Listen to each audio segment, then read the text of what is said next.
Alhamdulillah,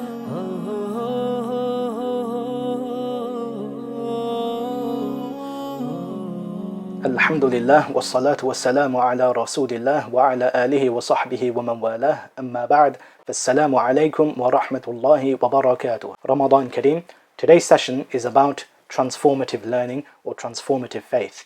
Allah subhanahu wa ta'ala says in the Qur'an, إِنَّمَا الْمُؤْمِنُونَ الَّذِينَ إِذَا ذُكِرَ اللَّهُ وَجِلَتْ قُلُوبُهُم. Only those are believers who, when Allah is mentioned, their hearts quiver. وَإِذَا تُلِيَتْ عَلَيْهِمْ آيَاتُهُ زَادَتْهُمْ إِيمَانًا. And when Allah's verses are recited upon them, they increase them in faith. وَعَلَى رَبِّهِمْ يَتَوَكَّلُونَ. And in their Lord they trust. Scholars have differed as to the nature of Iman, the nature of faith. Does it increase and decrease? Some look at it as though it's a quantitative binary. You either have it or you don't. Others look at faith as a quality. It can increase and decrease.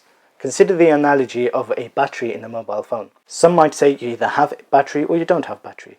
Your phone either switches on or it doesn't switch on. Others might say you can have battery, but the amount of charge you have will differ. Someone with 80% battery will be able to use their phone for a lot longer and do more performative tasks than someone with only 40%. The same goes for faith. Those who do look at it as a binary will say the verses about increasing faith in the Qur'an are related to kamalul iman, or perfection in faith. This implies that the human being or the believer can grow in his faith. And what we learn from this verse specifically is that the ayat of Allah subhanahu wa ta'ala are supposed to increase us in our faith to enable us to grow to perfection. This can only happen once we contemplate or reflect and try to understand the ayat of Allah subhanahu wa ta'ala.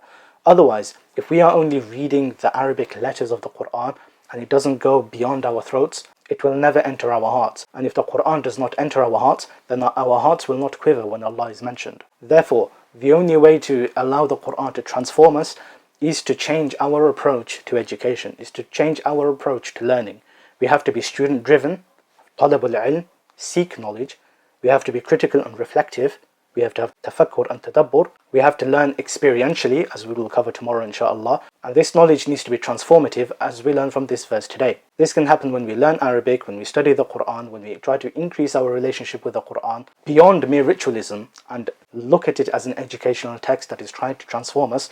And we have to make our hearts open enough to receive the truth when it comes. May Allah subhanahu wa ta'ala make us complete believers, whose hearts quiver when He is mentioned and whose faith increases when they hear the Qur'an.